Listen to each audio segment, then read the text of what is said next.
Hey, good evening. Thank you for joining us on the Scabbard. Tonight we are taking on the Calgary Flames, to be the proper Canadian pronunciation of the town in which this game. Well, not this game is going to be played in Buffalo, but the town of Calgary, Alberta, Canada. Anyway, so lots to cover tonight. Congrats to the Buffalo Sabres for getting their first win of the season. Took a little longer than it should have, but at least they got the 2 points in the win column and are no longer sitting with no wins on the season. So good on them. And let's take a look at some of the game notes from last night's, or not last night's game, but uh, from the Lightning game on Tuesday night. Uh, I said they had to get started on time to get that offensive started on time, and they did. They got 2 goals in the first period. Zemgus Girgensson scored early in the first. Jeff Skinner tallied about halfway through the first period. So great start to the game for the Buffalo Sabres. That's what they needed. It was their first lead of the season. Um, uh, for I think the first period goals of the season. So good to see that from the Buffalo Sabres. They got needed contributions. First one was a surprise. Zemgus Girgensson scoring the first goal of the game.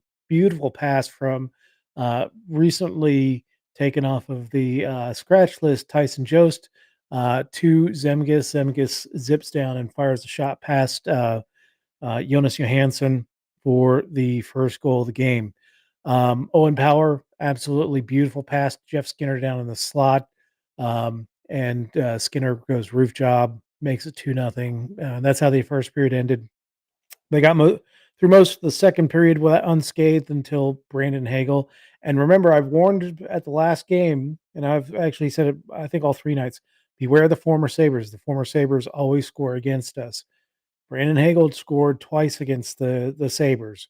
Um, he's got the scoring going late in the second period for the Tampa Bay Lightning. And that was, I mean, to me, it was, it kind of signaled how the third period was going to end.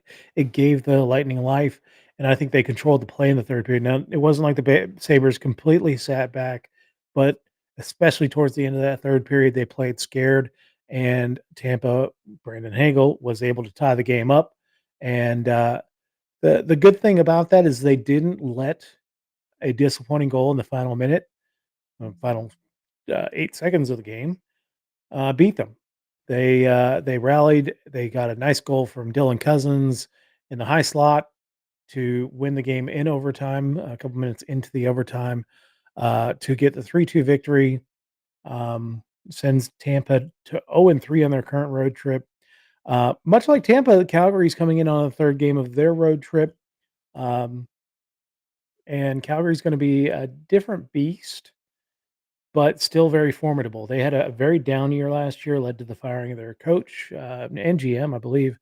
Um, and Craig Conroy is now the head coach of the Flames. The Flames are 1-1-1 on the season. On this current 3-game road trip, why didn't that not show? There we go. They're 1-1-1 on the season. 0-1-1 on the current road trip. So third game, much like the Tampa uh, Lightning, that we want to keep them over on this road trip. They last time out they got a 3-2 shootout loss to the Washington Capitals. Right now on the season, they've got 3.0 goals per game scored, and that is tied for 18th in the league. And goals against are at 3.33, so they're giving up a little bit more than they're scoring, which is the reason why they have a kind of a 500 points record, and they're tied for 17th. And they're tied with Buffalo for 17th. Buffalo is also at 3.33 in that game, but they have yet to allow power play goal this season, which doesn't bode well for the Buffalo Sabres, who have not allowed or not scored a power play goal this season. Now, Buffalo also hasn't drawn a ton of penalties, but um, we're hoping that they get that off the schneid. They've got too good of a power play to keep down this low, especially when their Buffalo's penalty kills kind of abysmal. So, um, but as far as tonight's lineup goes, we don't know. I've been checking every 10 minutes on Twitter, checking the Flames website, checking the Sabres digital press box. Haven't said a thing about the forward lines or the defensive pairings. So, don't know if they're going with the same group that lost to Washington or if they're bringing anybody else in or if there's been any injuries. Not a damn word. We did learn is that Dan Vladar will be getting his first start of the season for the Calgary Flames with Jacob Markstrom, who had started the first 3 games of the season for the Flames, getting the night off. Well, hopefully he does get the night off. Hopefully we score a bunch of goals against Vladar and they have to bring him in. But along with the not reporting anything else on their forward lines and defensive pairings, we don't know anything about their scratches yet. I'll have to check Sabres Twitter as we get off tonight.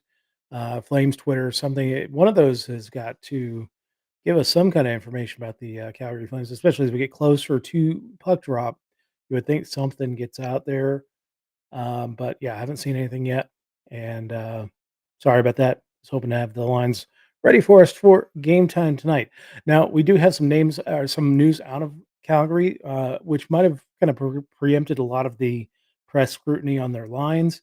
Um, top top prospect. I mean, one of their top prospects, a second round draft pick from 2022, Topi Roni, is has taken a leave from his team in Finland, Tampere, um, because he's was served with a accusation of rape by Helsinki police, and so yeah, he's left the team and he's going to deal with the charges.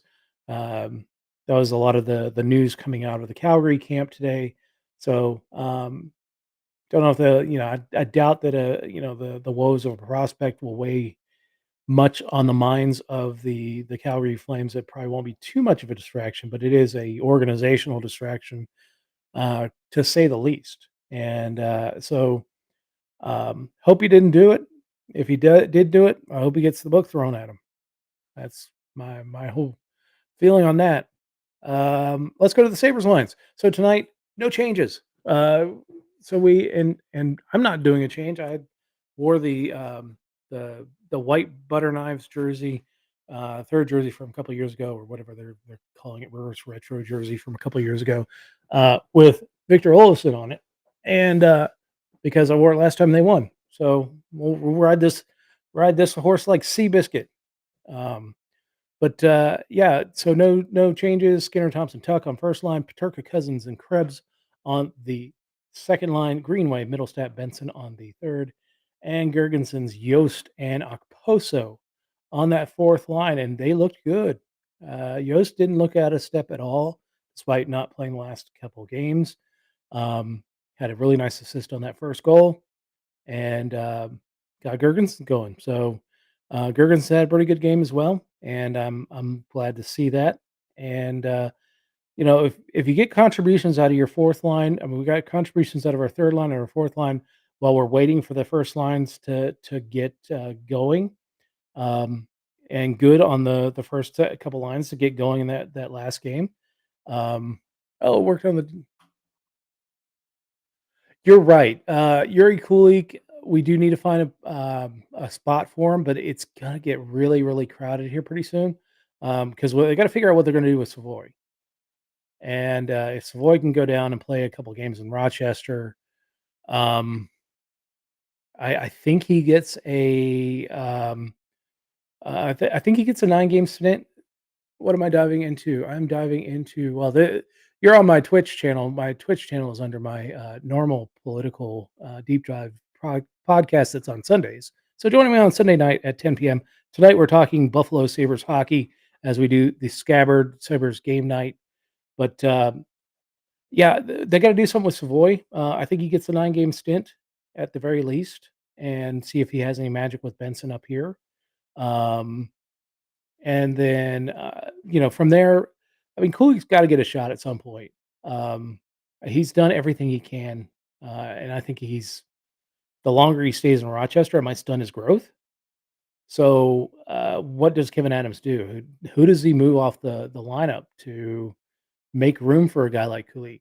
I mean, Olafson's a obvious choice, but I mean, Olafson now is already accounted for with Tyson Jost moving into the lineup, and then you got Jack Quinn coming into the lineup later this season. So you're gonna have to start moving guys out of the lineup, moving them for additional defensive help, maybe a goaltender, a backup goaltender that we all have confidence in. We still haven't seen Comrie or UPL this season, so we're not sure uh, how we make room for Kulik, or does Kulik? And I hate to say this because I would love to see Kulik in a Saber sweater, but does Kulik become a possibility to move for a piece if the Sabres are really pushing for the playoffs? Like if Calgary falls off, Calgary's a great offensive team, a great I'm sorry, face-off team. Do we look at one of their centers to bring in to bolster our face-off percentage? I mean, there are some weaknesses within the Sabres that we need to address. Backup goalie, face-off percentage, um, cohesive defensive forward that can play those dirty minutes towards the end of the game. There are things there. Does he become a trade piece? I don't know, but yeah, we've got to get Kulik at least a look in the Saber sweater. He didn't have the best of. I mean, he had a decent camp, but Benson, outshined him so much more during camp that it made it easy to send Kulik down. But Kulik is doing fantastic, and I mean, had a hat trick last night against Laval. That's uh, wherever you score a hat trick is always important. But if you can do it in the AHL and NHL, that's a definitely a nice feather in your cap. But anyway, let's take a look at the defensive pairings. Our defensive pairings tonight: Samuelson, Darlene, Power, Yuki Haru, Johnson, and Clifton. Johnson and Clifton had a better game last night or Tuesday night.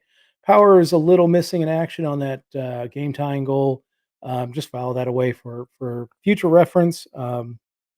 Players get better, and young players get better, learning by mistakes, and better to make that mistake and still get the win than to make the mistake and continue to make this and not learn from it. So, um, uh, and Darlene and Samuelson is playing tonight.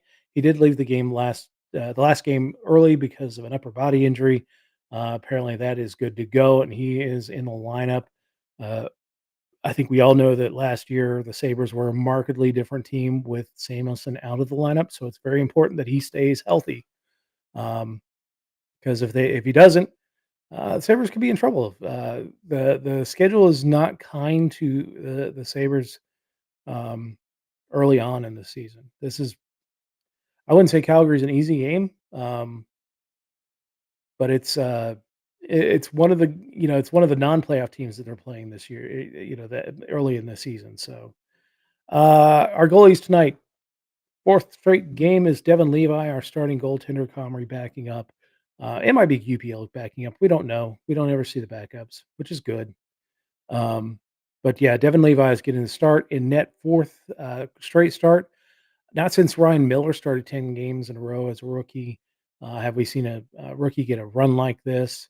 And good to see it. I thought he played really well on Tuesday night. I couldn't fault him for the game tying goal. That was, Hagel's right there on the doorstep. There was not much reaction time for him, and he still held him off a little bit. Our scratches for tonight, same as the previous game. All of everything's pretty much the same as previous game. Olison, the healthy scratch. Bryson, the healthy scratch. And Matt Savoy still out with injury. The interesting thing for somebody said Stillman should come up. Um, with Bryson sitting in the press box,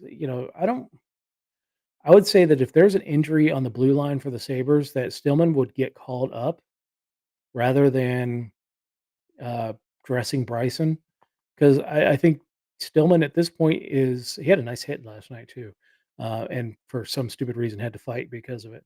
Um, But, Stillman's got, game action right now, and he's probably in better game shape than Bryson, so, if I was gonna make the call, and unless it was, like, last minute before the game, um, and you had to use Bryson, I would probably call up, Stillman before I dress Bryson.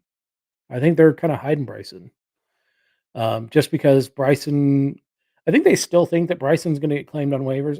I just don't know. I mean, I'm surprised Stillman made it through waivers. Um, I think they were taking a chance, and there's still some hope that Bryson develops into a defenseman. He had a great first year, and then last year was just abysmal. So, Buffalo Sabres news. We have good news, whereas Calgary has bad news today. Uh, Craig Anderson becomes a hockey liaison for the Buffalo Sabres. And what that means is he's going to mentor our young goaltenders. We got three young goaltenders. Even Comrie's still pretty young.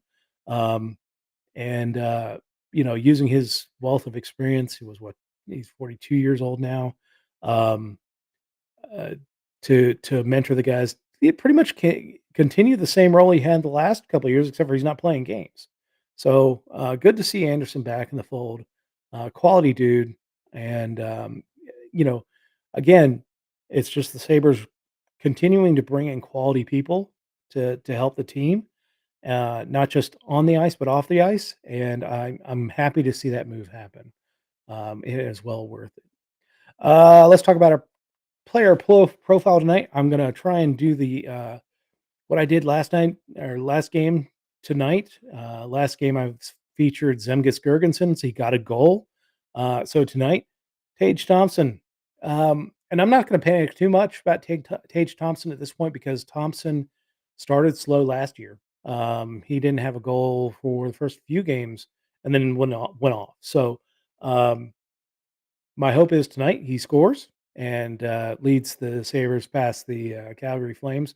Tage Thompson is a first round draft pick of the 2016 draft of the St. Louis Blues. Of course, he came over in the Ryan O'Reilly deal. A lot of people said we got robbed on that deal, and it's starting to look a lot better now. I mean, yeah, we got robbed on the whole Patrick Berglund aspect of it, but Tage Thompson is going off. And Ryan Johnson, who was the first round pick that we got in that deal, is developing quite nicely and should be, is going to be making those tough decisions on the blue line, just like Kulik is making the tough decisions on the forward ranks. So, um, yeah, Tage Thompson is a phenomenal talent. He started off really slow, and I think, a lot of times, when these top prospects start off slow in their career, there is a very quick rush to label them a bust and throw them away. And we've seen it with a lot of players that end up being busts. And I think that if they had had a team believe in them and kind of invest their time in them like the Sabres did, the one of the benefits of being god awful for several years was that it allowed somebody like Tage Thompson to develop both in Rochester and in Buffalo. And, the Sabres are all the better for it, showing that patience and letting him grow into his massive frame and getting him to trust his shot. And now we're benefiting off of that. So, um, but yeah, he's since he came onto the Sabres, he is the like 2018 was when he came over to the Sabres, or 2018, sorry, 2018 when he came over to the Sabres. He is the second most goals behind Jeff Skinner for 100 goals since he's come over. 130 goals for Jeff Skinner, although Skinner's played 93 more games than Tage Thompson. So, um, yeah, amazing. Another stat of the night. We got a couple stats tonight. So Sabres, good news. Last week we had we talked about how abysmal they were in the face-off dot. The first two games of the season, they were sub 40% in the face-off dot. They one more draw last night or Tuesday night versus Tampa than the Lightning, but they're still 31st in the NHL in face-off percentage, which is why I say centermen that can win the puck in those dangerous times, especially late in the games, is going to be key for the Sabres moving forward, and probably one of their top targets when they get to trade deadline time. Um, but yeah, another stat is that the Sabres have not beaten Calgary in Buffalo since November of 2016. Um, yes, we've had some god awful teams, and we only play them once every so often. We didn't play them for a couple of years due to the COVID pandemic, but um, when the last time the Buffalo Sabres beat Calgary in Buffalo, Tage Thompson was at UConn. So that's about how long it's been since Buffalo has been able to take Calgary at home. Hopefully, we'll reverse those fortunes, and Buffalo can take care of business at home. Um, let's see. Three keys to the game tonight. Like Tampa, we got to jump on them early. We got to get out there early. It's a team that is going through the longest road trip of its season. 5 game road trip for the Calgary Flames. They lost first two, one in a shootout.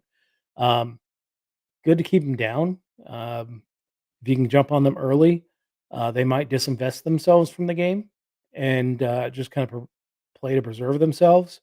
From here, they go to Columbus and then to Detroit before they go back home. Um, so they're getting a lot of their East Coast swing out of the way early in the season. Again, it's their longest trip. Jump on them early, and you can hopefully push them down and get them to go into a shell and uh, yeah, beat them that way. Zone entry is going to be key. They got a couple of the toughest guys to play against when it comes to zone entry. Anderson and I can't remember the other guy's name, but the incredibly hard to get into the zone against the Calgary Flames. Uh, for comparison, the Power and Samuelson are like ninth and eighth and ninth. They're 1 and 2 in zone entry. So getting through the zone, getting through the zone with speed, dumping and chasing if you need to, is going to be a key in this game uh, to get your offense going because they can gum up the middle just as much as the New York Rangers did in Game 1. So get that zone entry going, get the speed through the neutral zone, and and put the pressure on them. And then finally, we saw it in the last game, and fortunately, we didn't lose the last game. Um, but it's good that we learned this lesson early in the season. Being you have to play 60 minutes. You can't go into a defensive shell in this league because the teams are far too talented, and a team like Tampa, even without Steven Stamkos, is far too talented to go into a defensive shell and hope they don't score on you. That's a recipe for going either losing the game in regulation or having it tied up late like it was, and then possibly losing in overtime. It could have been even more devastating if we lost the game in overtime as well or a shootout. We got the 2 points. It's good to learn that lesson is that you got to play full 60 like you're playing from behind, that you're trying to tie the game rather than playing full 60, getting a lead and then hoping that you don't give up the lead because it's like the prevent defense in football. Why? You know, play like you were the first 55 minutes of the game, you should be okay. I get you don't want to get beat deep, or you don't want to give away a breakaway um, if you're aggressive in the offensive zone. But you got to dance with who brung you. And if your offensive play got you the lead, keep playing offensively. Keep the pressure up. Keep the puck in their zone as much as possible. I thought the Sabres did actually a really good job towards the end of the game, pushing that puck deep into the Tampa zone. It was just that very last sequence where they let them get down into the Sabre zone, and that puck came out for Hagel to knock in. So, um, yeah, I am making the offer if you're wanting to, if you like talk hockey, and I'm sure not everybody wants to hear my voice the entire time. If you want to talk hockey and preview Sabres games every game night, reach out to me on my socials, David T. Valente on Facebook, Papa Duke at Papa Duke on Twitter, um, and YouTube. reach out to me. I'll be happy to talk to you and see if we kind of groove, and if so, I'd love to have you come on and we'll talk hockey for 30 minutes each Sabres game night, and yeah, make it more entertaining. So anyway, that is the show for tonight. Sabres game night for MSG is coming on in 5 minutes. Go check that out. Love me some Duffer and some Marty. Um, and have a great night. Go Sabres. Hopefully they bring home another win, get the record to 500. Talk to you all on Saturday night at 6 o'clock as we take on the New York Islanders. Have a good one, everybody.